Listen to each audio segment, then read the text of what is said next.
Olá, tudo bem? Bom dia, boa tarde, boa noite, boa madrugada. E aqui estamos para mais uma palestra, mais essa palestra. Eu já tinha tentado gravar outro dia aí, né? Mas só que a falta de energia interrompeu a gravação. E hoje eu já estou aqui de volta para concluir, né? Para fazer aí na íntegra a apresentação dessa palestra do dia de hoje, baseado no livro O Mistério da Profecia. Um livro do pastor Mark Finley e Lauren Wade, especialistas nas profecias de Daniel e Apocalipse. E pessoas abençoadas, né, ungidas por Deus, iluminadas por Deus, para trazer com mais clareza esse conhecimento das profecias de Daniel e Apocalipse. Para abrirmos a palavra de Deus, para estudarmos esses assuntos da palavra de Deus, vamos curvar a nossa cabeça e orar. Oremos. Querido e maravilhoso Pai, Senhor, te agradecemos pelas tuas bênçãos. Obrigado pelo dom da vida, Pai, que mesmo sem méritos, mesmo sem merecer esse dom, todos os dias tu nos concede o fôlego de vida, Senhor, que vem de ti. Querido Pai, nesse momento pedimos a iluminação do Teu Santo Espírito, para que Ele possa vir iluminar a nossa mente, para compreendermos as Tuas palavras, as Tuas profecias, os Teus desígnios, para nós dessa forma estarmos conectados contigo, ó Deus, e termos uma verdadeira comunhão e sermos verdadeiros cristãos, não só aqueles que leem a Bíblia, não só cristão de ler a Bíblia, não só cristão de falar sobre o Teu Filho, ó Deus, mas o cristão verdadeiro que pratica a Tua palavra. Nós te agradecemos em nome e por amor de Jesus. Amém. Amém, queridos? Então vamos a mais um estudo. Vamos a mais um estudo do livro O Mistério da Profecia, que é esse livro aqui, e que eu recomendo a leitura desse livro. Vocês podem ler, um livro muito bom. E nós já vamos agora para o 4º capítulo. Nós estamos estudando aí, está ficando nas redes sociais, no Facebook e também no YouTube, no meu canal do YouTube. É só digitar lá no YouTube Adson Almeida e vai aparecer os estudos que nós estamos fazendo baseado nesse livro. E vamos então adentrar a esse conhecimento. Amém? Vamos lá, Os queridos, o Mistério da Profecia, então, como eu falei, é um livro maravilhoso, um livro especial, e que eu, mais uma vez, recomendo a leitura desse livro, porque é um livro que traz realmente conhecimento, né? Conhecimento para cada um de nós. Deixa eu diminuir aqui a minha tela, para que você possa então visualizar o conteúdo. Deixar minha tela bem pequena para você visualizar o conteúdo. Amém?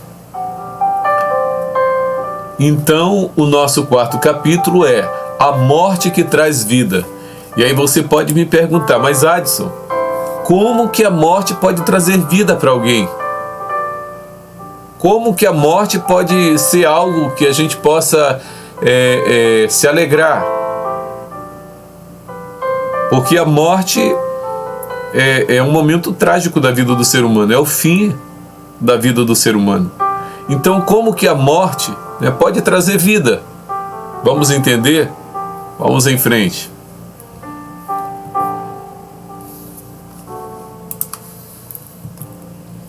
O mais importante é a vida, não é verdade? Todos nós buscamos a vida com todas as nossas forças. Nós, todos os dias, né, fazemos de tudo para nos manter vivos e também a todos aqueles que nos rodeiam, né? As pessoas de nossas famílias, nós queremos que essas pessoas vivam. Então, o maior anseio do ser humano é a vida, né? O que é mais importante para o ser humano, ele coloca a vida em primeiro lugar. Agora vem uma pergunta para cada um de nós. E eu faço essa pergunta para cada um de vocês. Que palavra revela o desejo humano mais fundamental, o desejo humano mais profundo? Qual é a palavra que revela o desejo humano mais profundo, o desejo humano fundamental? Você tem um palpite aí para me dizer qual é a palavra que revela o maior desejo do ser humano nos dias de hoje? E eu creio que sempre foi, né, no decorrer da história da humanidade, sempre o homem teve um anelo, uma busca incansável por esse fator, né? E sempre ele trabalhou por esse fator. E qual será esse desejo fundamental do ser humano? Então vejamos aqui a resposta. A resposta é sobrevivência. O ser humano luta com unhas e dentes, luta com todas as suas forças pela sua sobrevivência, não é verdade? O desejo de se manter vivo é o que impulsiona os seres humanos pela face da terra. Do bebê ao vovô, todos, meus queridos, do bebê ao vovô, todos nós desejamos viver. Também, olha, desejamos a vida e não a morte, ainda que a morte seja uma realidade no mundo atual. No momento em que vivemos de pandemia, onde o coronavírus está ceifando milhares de vidas aqui no Brasil e pelo mundo afora, o nosso anseio não é pela morte, nós desejamos a vida. Os vivos sabem que hão de morrer. Nós sabemos que vamos morrer. Mas uma coisa interessante, os mortos não sabem. Quer ver? Vamos ler aqui. É algo que eu peço para que vocês estudem com mais paciência, com mais esmero.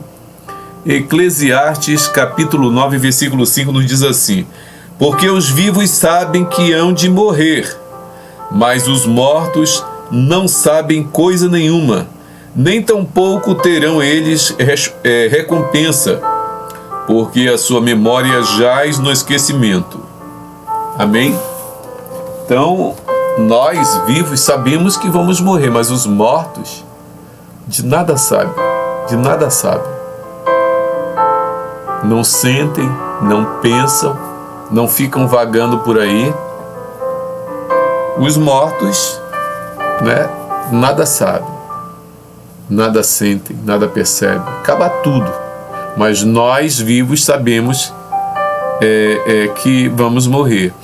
Haverá uma eternidade além do que vemos e conhecemos agora? Eu tenho certeza que você já parou para pensar: será que só a morte que nos resta? Ou terá algo para nós? Será que tem algo reservado para cada um de nós no futuro? Será que realmente há uma eternidade para cada um de nós? E o sexto ponto aqui fala: e se houver, como podemos ter certeza de que viveremos para sempre? Eu tenho certeza que você tem buscado resolver essa interrogação em sua vida. Você já conjecturou por várias vezes, você já se fez essa pergunta por várias vezes: o que o futuro nos reserva? Será que realmente Jesus vai voltar? Será que existe a possibilidade do homem viver eternamente? Vamos seguir em frente para conhecermos e sabermos essa resposta. Olha, nós temos um exemplo de uma cidade, né, uma cidade milenar, né, a cidade de Petra. Petra, no sul da Jordânia. Era uma cidade ali que viviam os nebateus.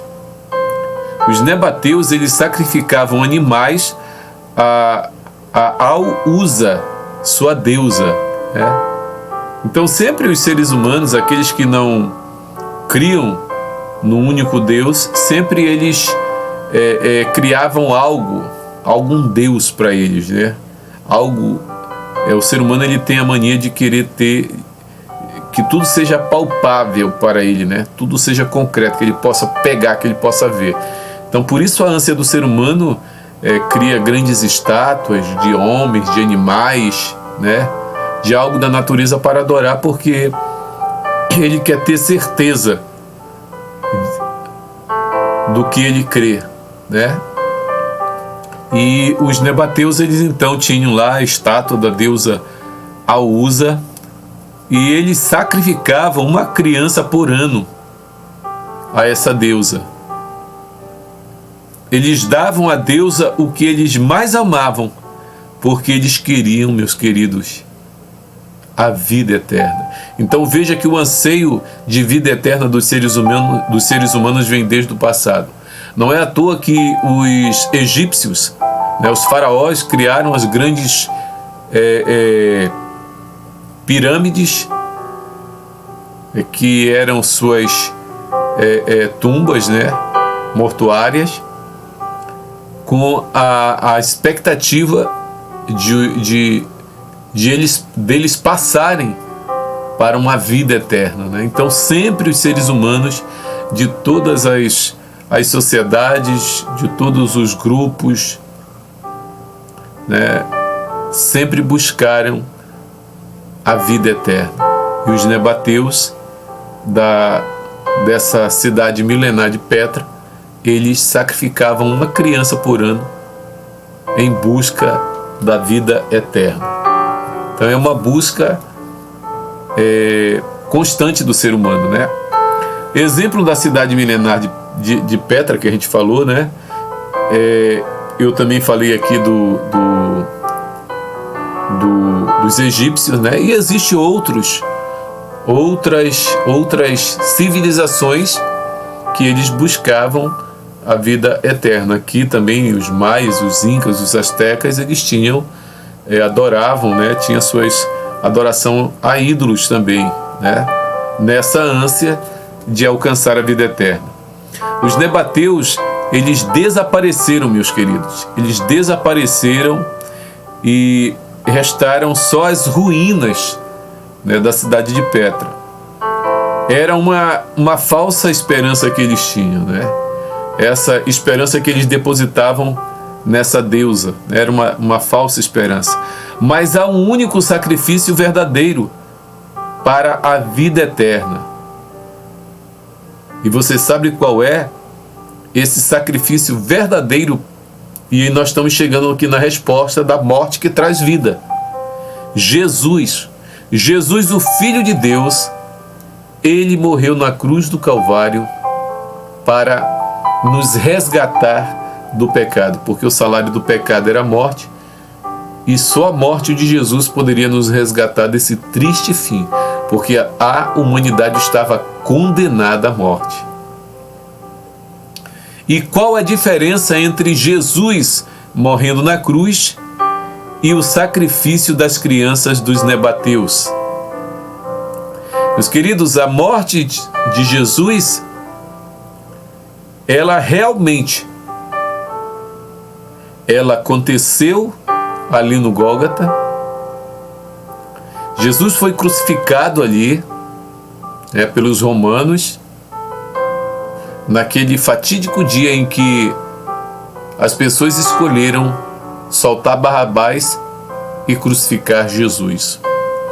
Mas como diz os livros proféticos, era necessário que isso acontecesse, para que essa morte, a morte de Jesus, do Filho de Deus, trouxesse vida para cada um de nós.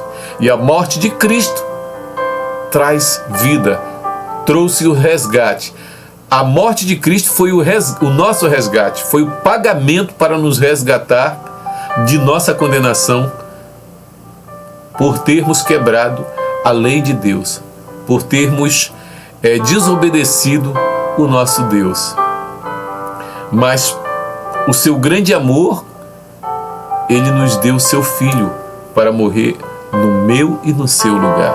Então, o grande diferencial entre a morte de Cristo e o sacrifício das crianças ali dos nabateus era que em vão sacrificaram suas crianças. em vão, porque a morte de um ser humano não pode pagar o preço do pecado. Nenhum ser humano, nenhum de nós podemos pagar o preço do pecado. Os nabateus acreditavam que sua deusa exigia a morte de suas crianças. Eles achavam que a deusa, né, exigia a morte das crianças. Nós vimos também que os gregos, existe também na mitologia grega, ali a fúria de Titãs, onde a filha do rei e da rainha foram amaldiçoados, e para acalmar a ira dos titãs era necessário dar a princesa para que ela fosse tragada pelo aqueles titãs, para assim preservar a vida das pessoas. Semelhante aqui aos nabateus, a diferença é que lá era crianças, meus queridos. Então os nabateus acreditavam que a sua deusa exigia a morte de suas crianças. Agora veja só, na cruz, Deus, o nosso Deus, não exige nada. Ele dá o seu Filho pela humanidade. Diferente dos deuses da mitologia grega, dos titãs,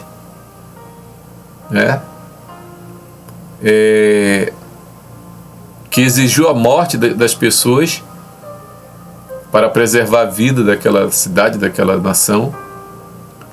O nosso Supremo Deus não exigiu a morte de nenhum ser humano. Ao contrário, Ele deu o seu Filho unigênito para morrer em nosso lugar. Porque sacrifício humano não pode salvar. Nenhum sacrifício humano pode salvar.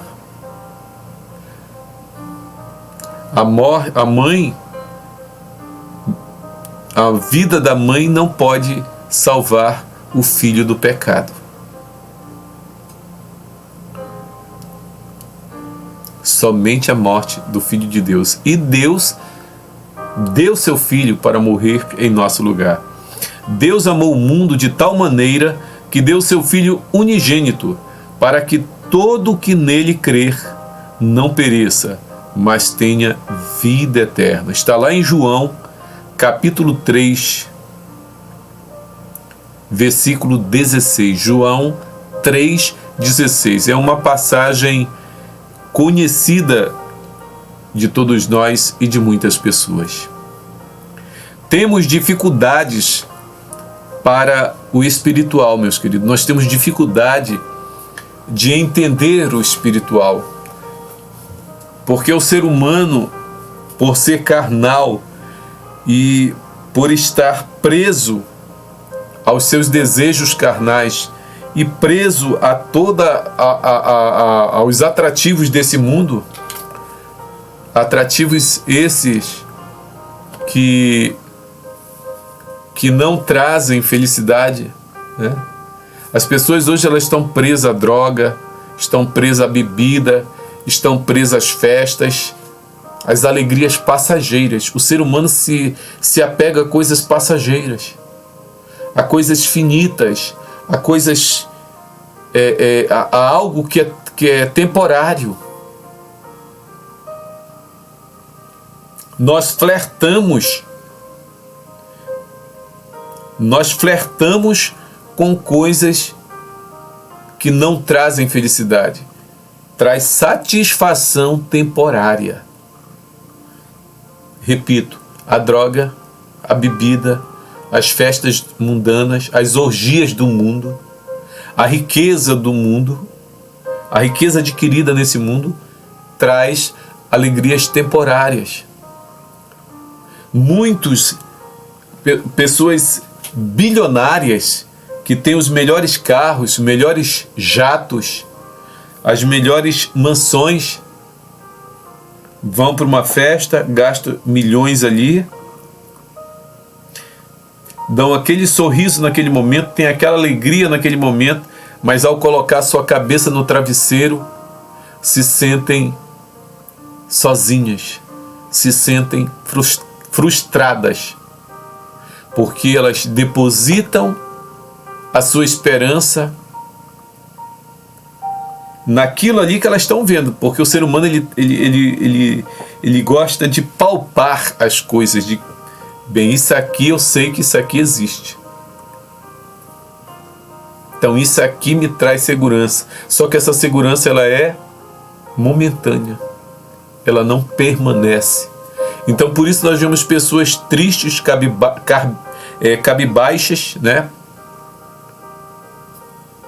pelos cantos, se sentindo abandonadas, porque elas têm dificuldade para entender o espiritual, para ter essa conexão espiritual com Deus, porque elas procuram pela própria força alcançar isso, alcançar felicidade, alcançar paz, mas nós temos que dar um pulo, muitas vezes no escuro, para os braços de Deus, nos jogar nos braços de Deus, através da fé, que vê além dessa visão aqui. A nossa fé nos dá uma visão além da nossa visão ocular aqui. Além do que os nossos olhos podem ver, a fé nos arremete. Os nossos olhos têm um alcance limitado, mas quando nós nos conectamos espiritualmente com Deus, pelos olhos da fé, nós vamos além, muito além do que esses olhos mortais aqui podem ver. E aí nós começamos a ver Deus agindo em nossa vida,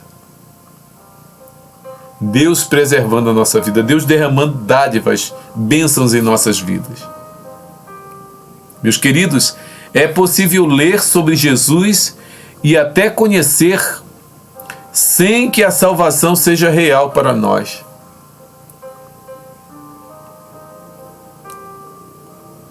Isso quando a nossa espiritualidade ela é artificial. Lemos a Bíblia, conhecemos esse Jesus, mas a salvação ainda não se tornou real, porque ainda não tivemos um encontro real com esse Cristo. Ele ainda não se tornou verdadeiro, concreto em nossas vidas. Esse é um problema sério, mas Deus é paciente conosco. Por isso Ele usa maneiras diferentes para nos ajudar a entender o espiritual. Sim, entender seu amor e a grandeza do sacrifício de Cristo por cada um de nós. Nós temos que buscar esse conhecimento, essa sabedoria. Ele repete muitas vezes para que, crendo, sejamos salvos. Falta em muitos de nós crer verdadeiramente nas promessas de Cristo. Visualizar a vida eterna, a salvação, e ver no sacrifício de Cristo a ação suficiente para nos salvar. Nós olhamos para o passado e vemos Jesus crucificado numa cruz, mas muitas vezes vemos Jesus ali, nós enxergamos Jesus ali, até mesmo nas pregações enxergamos Jesus, mas falta Jesus nascer em nós, Jesus tomar conta realmente de nossa vida, porque a partir do momento que nós deixamos Cristo tomar conta de nossas vidas, nós passamos a fazer a sua vontade integralmente, nós deixamos de fazer o que queremos e passamos a fazer o que Cristo quer. É aquilo que o apóstolo falou: faço não o que quero e sim o que não quero. Porque o desejo constante do ser humano é fazer a sua vontade, a vontade do seu eu. Mas quando nos desvencilhamos do nosso egoísmo, desvencilhamos de nós, deixamos o nosso eu de lado e deixamos Cristo dirigir nossa vida, aí sim a salvação passa a ser real para cada um de nós. E veja aqui a história da salvação contada, meus queridos. No passado era necessário os nossos patriarcas, os profetas do passado, os nossos irmãos do passado, desde Adão até antes da morte de Cristo, era necessário que eles sacrificassem o cordeiro, que eles matassem esse animal. Esse animal representava a morte de Cristo no futuro, e eles então sacrificavam esse animal para que eles pudessem então, pelos olhos da fé, ao sacrificar esse animal,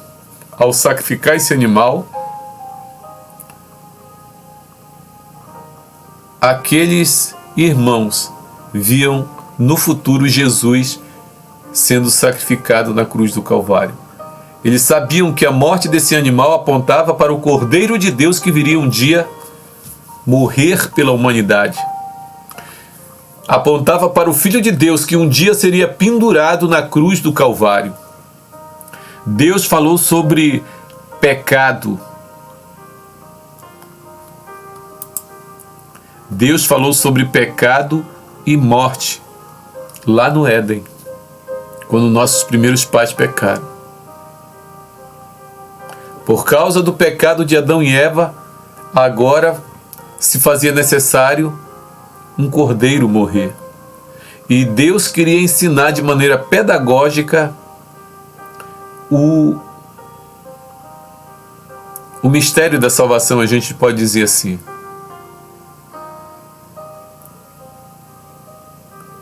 A morte desse cordeiro representava no futuro a morte de Cristo Jesus. Então Deus falou sobre pecado e morte lá no Éden. Adão e Eva precisavam entender a relação entre pecado e morte. Deus revelou seu plano para salvá-los.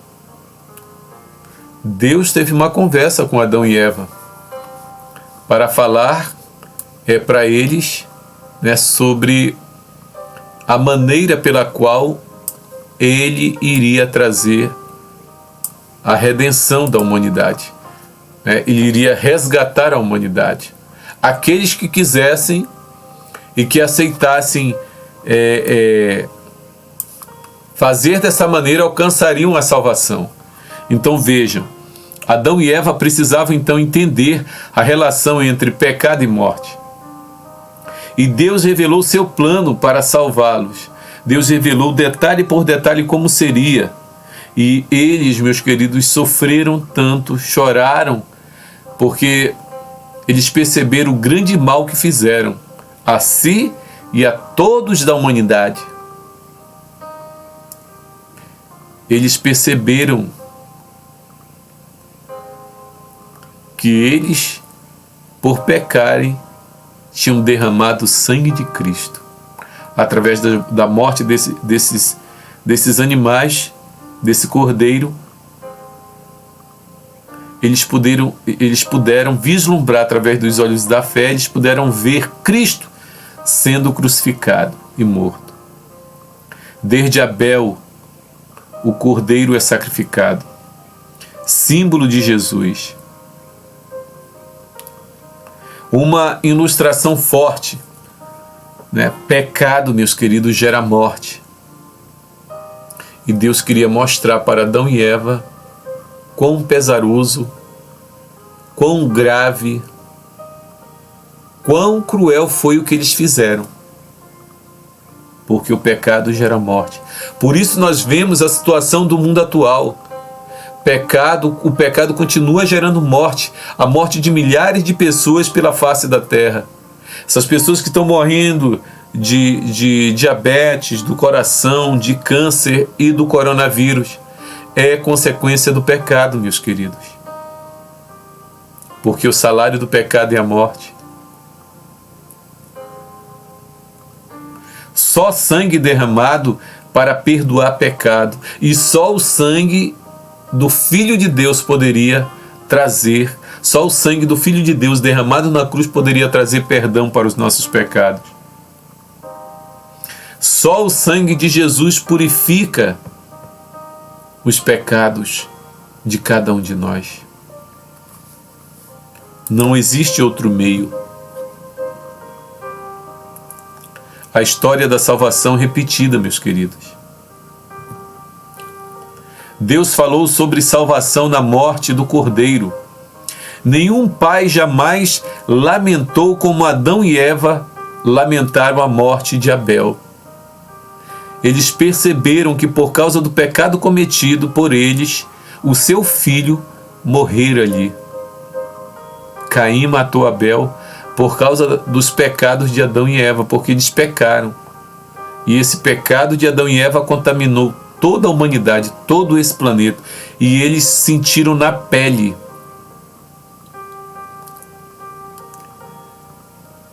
Quão perigoso foi esse pecado, é o pecado, e quão cruel é o pecado. Adão e Eva viram na morte de Abel e do Cordeiro mais do que palavras podem revelar, meus queridos. Eles nunca não tinham contato com a morte.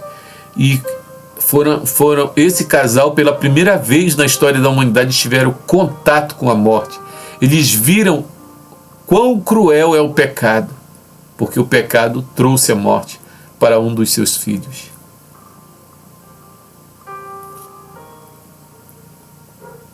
O Messias viria para pagar o preço do resgate pelo pecado. Está lá em Gênesis capítulo 3, versículo 15. Leiamos. Gênesis capítulo 3,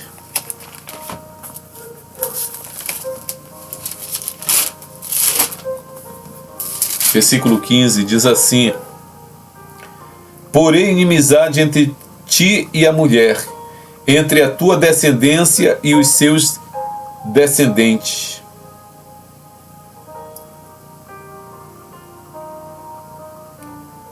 Este te ferirá a cabeça e tu lhe ferirás o calcanhar. E aqui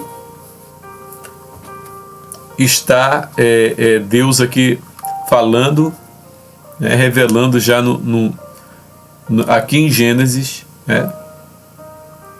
o que o Messias viria para pagar o preço do resgate pelo pecado. Esse versículo aqui de Gênesis 3,15 fala sobre a morte de Cristo Jesus. A maldição do jardim deu lugar à promessa do jardim. Deus agora começa a escrever uma nova história, e uma história de resgate, onde Ele vai pagar o preço. O dom gratuito de Deus é a vida eterna em Cristo Jesus, nosso Senhor. Romanos 6, capítulo 6, versículo 23. O antigo santuário também foi uma maneira que o nosso Deus criou para ensinar também de maneira pedagógica o plano da redenção.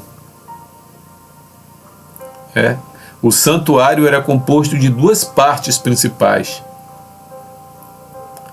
O pátio externo, que mostra aqui, que é essa parte aqui onde está o altar de sacrifícios, onde ofereciam sacrifícios no altar de bronze.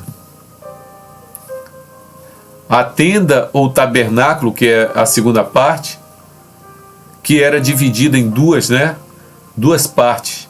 O primeiro compartimento era chamado de lugar santo, e o segundo compartimento era chamado de lugar santíssimo, e nesse segundo compartimento estava a Arca da Aliança e os querubins. Aqui dentro estavam as tábuas dos 10 mandamentos, aí dentro. A salvação no rito do santuário, meus queridos, era uma representação de como Deus salva a cada um de nós. Aquele rito do santuário, então, mais uma vez eu repito a palavra aqui, era uma maneira pedagógica de Deus nos ensinar o processo de salvação, de resgate da humanidade. O seu e o meu resgate. Deus tirou seu povo do Egito. Deus disse a Moisés: e me farão um santuário para que eu possa habitar no meio deles. Está lá em Êxodo, capítulo 25, versículo 8. O santuário era para a adoração e educação do povo na história da salvação, para entender e experimentar a salvação por meio de símbolos. Então Deus estava ali ensinando o seu povo, por esse processo aqui do santuário terrestre, todo aquele processo de Cristo, né? O tempo que ele viveu aqui, o que ele fez, até o seu sacrifício na cruz, a sua morte e ressurreição e a sua ascensão ao céu. O santuário era para adoração e educação do povo na história da salvação, para o povo entender como que aconteceria essa salvação, para entender e experimentar a salvação por meio de símbolos, né? Por isso, todos esses símbolos do santuário. É necessário a gente fazer um estudo ali em Levíticos e entender cada parte, né? Cada simbologia desse santuário. Cada peça, cada instrumento desse tinha um papel e tinha uma lição para cada um de nós nos dias de hoje. A história da salvação está aí, meus queridos, no santuário. Esse santuário que foi feito no deserto não é algo que deva passar em branco em nossas vidas, mas nós devemos nos debruçar e estudar e entender parte por parte de todo esse enredo, de toda essa simbologia, para entendermos profundamente a nossa salvação por Cristo Jesus, nosso Senhor. O rito do santuário representava Jesus, seu sacrifício e seu ministério. A história da salvação em cada ritual, cada processo ali falava da salvação de cada um de nós. Havia várias cerimônias no santuário, havia oferendas apaziguadoras, rito de purificação e para fortalecer o relacionamento do ofertante com Deus, né? Oferta de gratidão, também lições de tudo, né? Todo esse processo mostrava o perdão do pecador e a salvação. Ali conta a história de como Deus salvaria a humanidade. A história da salvação no sangue, meus queridos. O santuário é uma representação, né? E Deus ali, Ele quer que cada um entenda e experimente essa mensagem. Na realidade ali, sangue de animais, né, o sangue daqueles animais sacrificados, eles não removiam nenhum pecado, mas eles eram uma simbologia do sangue de Cristo na cruz. De acordo com Hebreus 10:4, o sacrifício de animais só tinha valor porque simbolizava Jesus. Não era tirar a vida do animal por tirar. Era cada um que ia fazer ali, levar aquele animal, ter certeza total de que aquele cordeiro apontava para o Cordeiro de Deus que viria morrer um dia, e com confiança de que esse fato já se realizara naquele momento. Mesmo que isso acontecesse no futuro, para aquela pessoa, ele estava vendo já Cristo ser imolado, sacrificado e morto naquele momento daquela oferta ali, daquele sacrifício daquele animal. João Batista, pelo Espírito Santo, disse de Jesus: eis o Cordeiro de Deus que tira o pecado do mundo. Aí aqui a gente vê a relação da morte do Cordeiro com a morte de Jesus na cruz, quando João fala isso. Eis o Cordeiro de Deus que tira o pecado do mundo. O profeta Isaías também escreveu: como o cordeiro foi levado ao matadouro. Está lá em Isaías capítulo 53, versículo 7. O Senhor fez cair sobre ele a iniquidade de todos nós. Isaías 53, versículo 6, meus queridos. História da salvação no sacrifício. A transferência do pecado, meus queridos. Quando ali no deserto, ali o povo de Israel levava o cordeiro, a mão era colocada sobre o animal para simbolizar a transferência do pecado daquela pessoa para aquele cordeiro, para aquele animal. E da mesma forma, meus queridos, o pecado, né, o pecador ia ao santuário com um cordeiro. Diante do sacerdote, põe a mão sobre a cabeça do animal e confessa seu pecado. Está lá em Levítico capítulo 1, versículo 4 e 5. E também no capítulo 5, versículo 5. E isso simboliza a transferência do pecado daquela pessoa para aquele cordeiro, para aquele animal. Depois, ele mesmo tem que matar o animal que recebeu o pecado dele.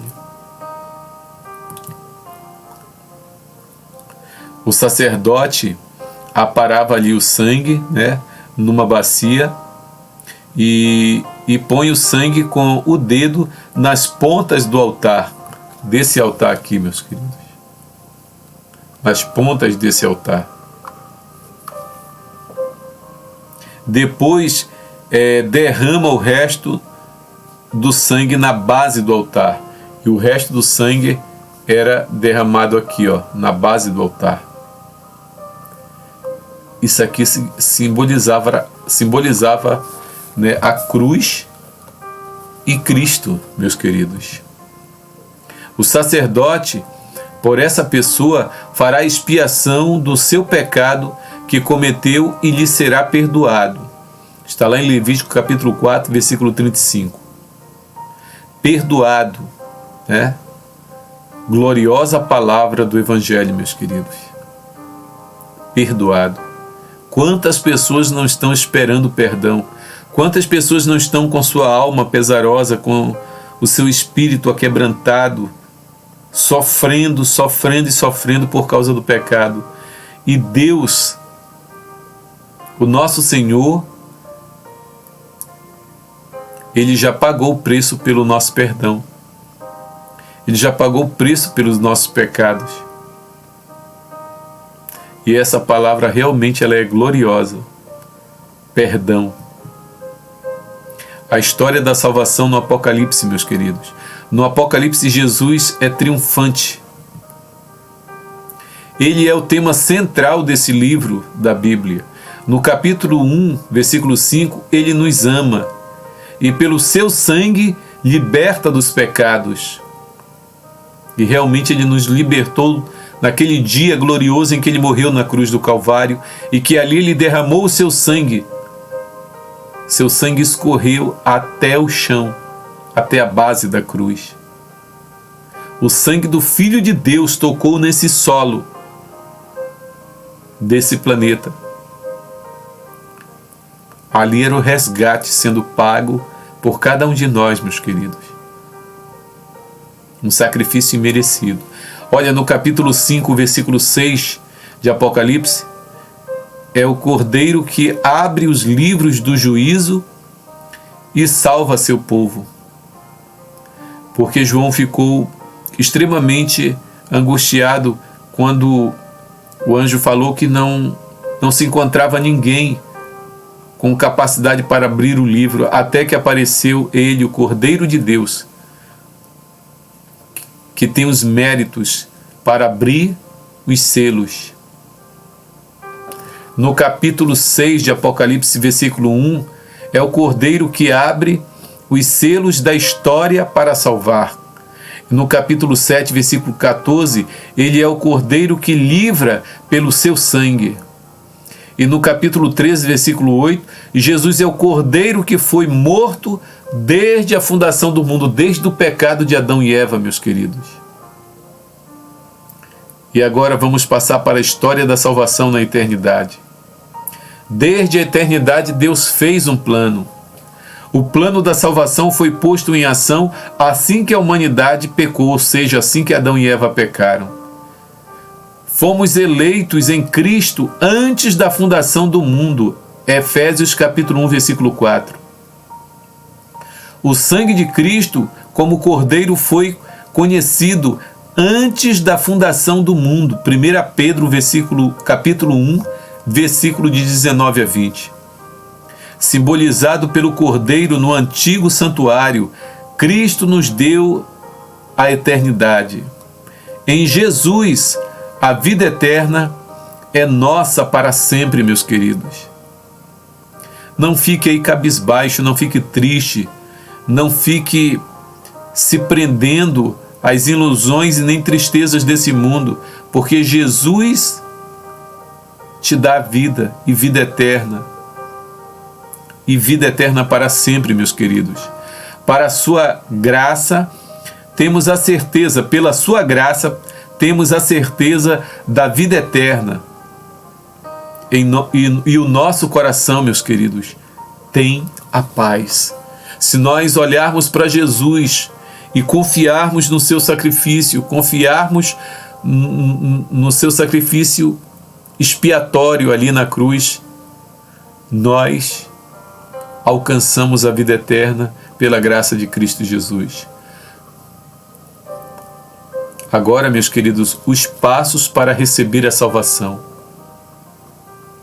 Nós temos que dar um passo.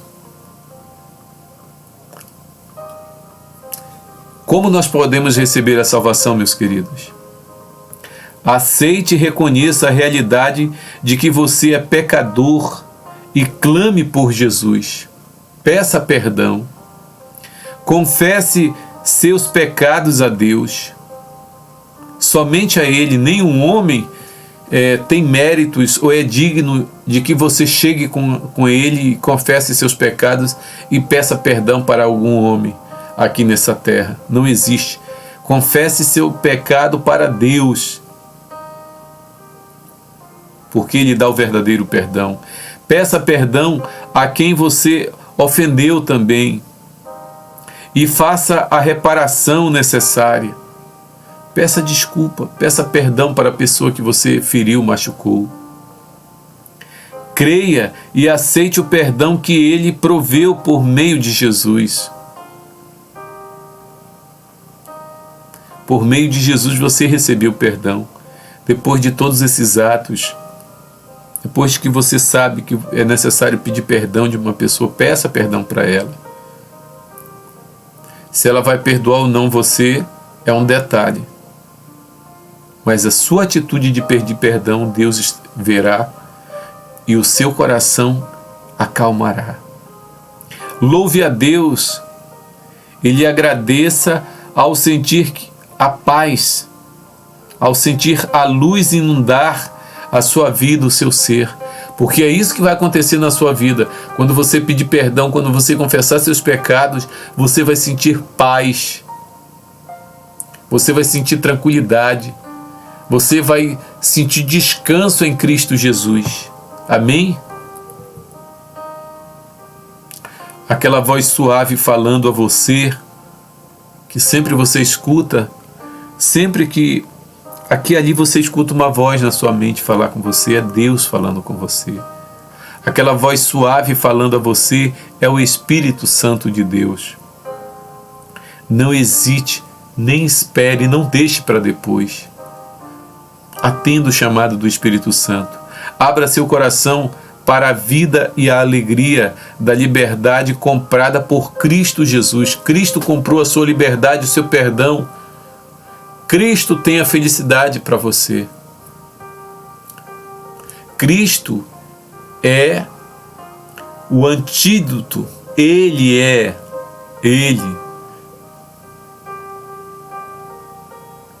te dá perdão. Ele tem a solução para tuas dores, para tuas tristezas, para tuas mágoas. Ele tem a solução para aquilo que está tirando a tua paz na tua vida. Porque Ele morreu por você. Ele morreu por ti na cruz do Calvário. Estenda a mão para a salvação. Estenda a tua mão hoje para Cristo. A salvação, ela é uma dádiva, meus queridos. Porque pela graça sois salvos, mediante a fé, e isto não vem de vós, é dom de Deus. Deixe com que esse dom de Deus inunde seu ser, sua vida. Está lá em Efésios capítulo 2, versículo 8. Efésios 2, 8. Em João 3,16 diz assim: porque Deus amou o mundo de tal maneira que deu seu Filho unigênito para que todo aquele que nele crer não pereça, mas tenha vida eterna. Glória a Deus. Amém, meus queridos. Creia. Senhor nosso Deus te ama. Ele deu o Filho dele para morrer por ti e por mim na cruz do Calvário. Creia. Creia para que você não pereça. É necessário você crer.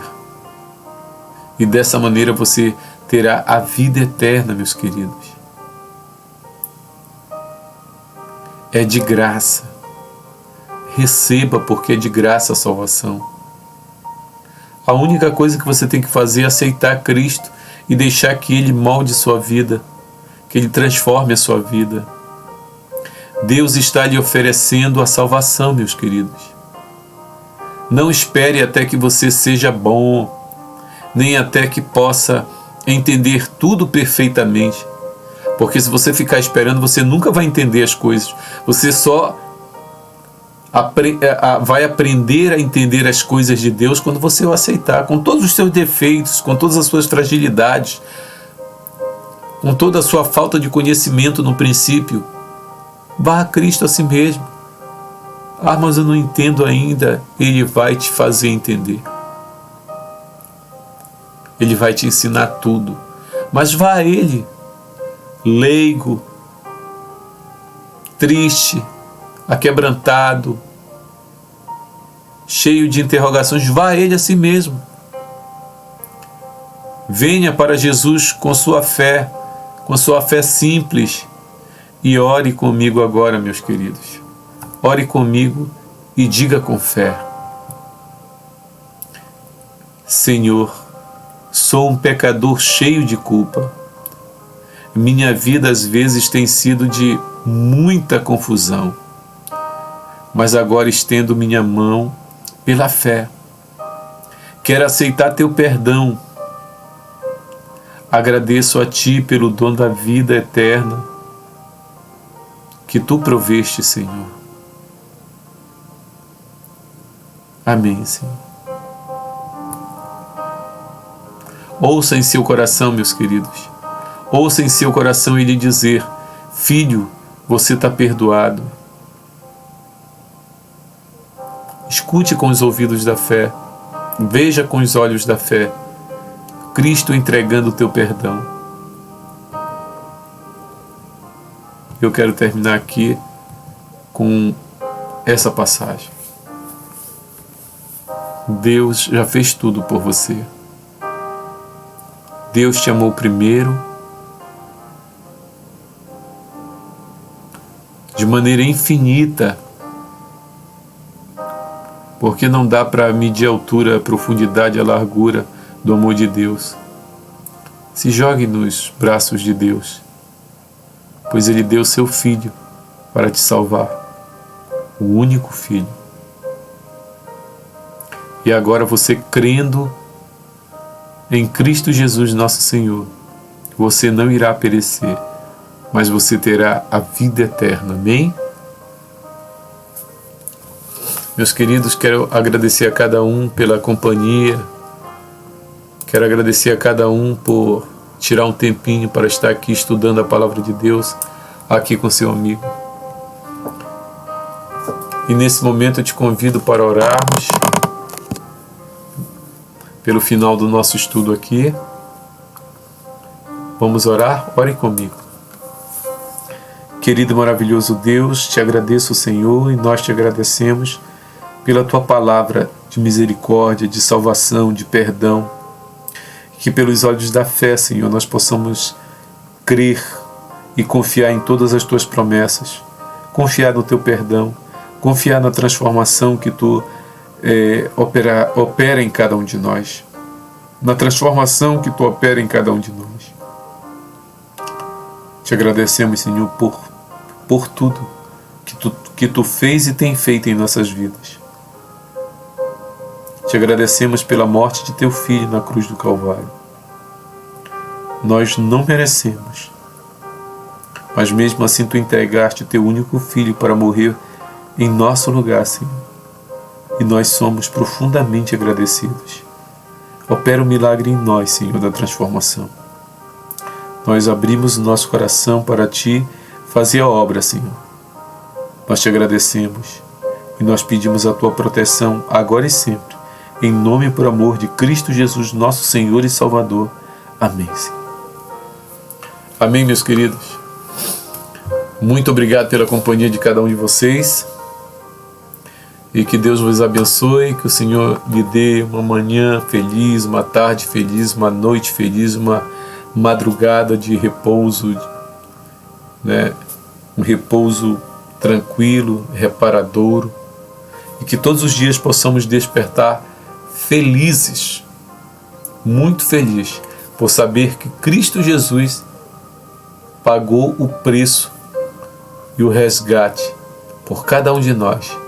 E além disso, preparou um novo céu e uma nova terra para cada um de nós.